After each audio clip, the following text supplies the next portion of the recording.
তো দেখো আমি এখন ভিডিও করব বলে রেডি হচ্ছি। তো দেখো এই যে এই শাড়িটা পরে আমি এখন রেডি হব। তো আমি ফাইনালি রেডি হয়ে গেছি। তো আমাকে কেমন লাগছে বলো, তোমাদের এখন ফুল লুকটা দেখাতে পাচ্ছি না, তো একটু পরে দেখাচ্ছি। যে এখন কেমন লাগছে সেটা বলো আমাকে।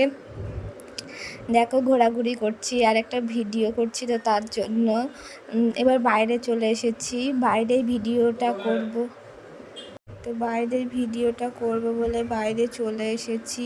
আর এই যে বারান্দায়, তো ঘরের মধ্যে ভীষণ হাসাহাসি করছে সবাই যে আমি প্রত্যেক দিনই এরকম সাজুগুজু করি, তো ভিডিও করি বলে পারে, ওরা বলা বলি করছে পারেও বটেও। আর সবথেকে বড় কথা, আজকে ভীষণ গরম লাগছে, চুলগুলো ছাড়া ছিল, সেই জন্য আরও বিরক্ত লাগছিল। দিয়ে দিদি আমাকে বলছে তাও যে তুই ফোনটা আমার কাছে দে, আমি ফোনটা ধরে দিচ্ছি, তুই দে আমার কাছে। দিয়ে আমি বললাম দাঁড়া দিচ্ছি তোকে ফোনটা। তো আমি ঘরের মধ্যে চলে এসেছি, এই যে। তো এবার দিদির কাছে ফোনটা দিয়েছি। এই যে আমার ফুল লুকটা দেখো আর আমাকে কেমন লাগছে। আর দেখো চুলগুলো ছাড়া আছে গরমের মধ্যে, তো এত গরম লাগছিল, ভীষণ ঘেমে গেছিলাম।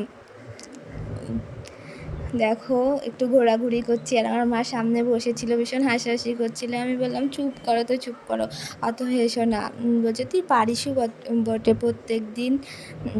তো দেখো আর ভিডিওটা কেমন হয়েছে বলো, আর আমাকে কেমন লাগছে তোমরা সবাই একটু বলো প্লিজ, ঠিক আছে।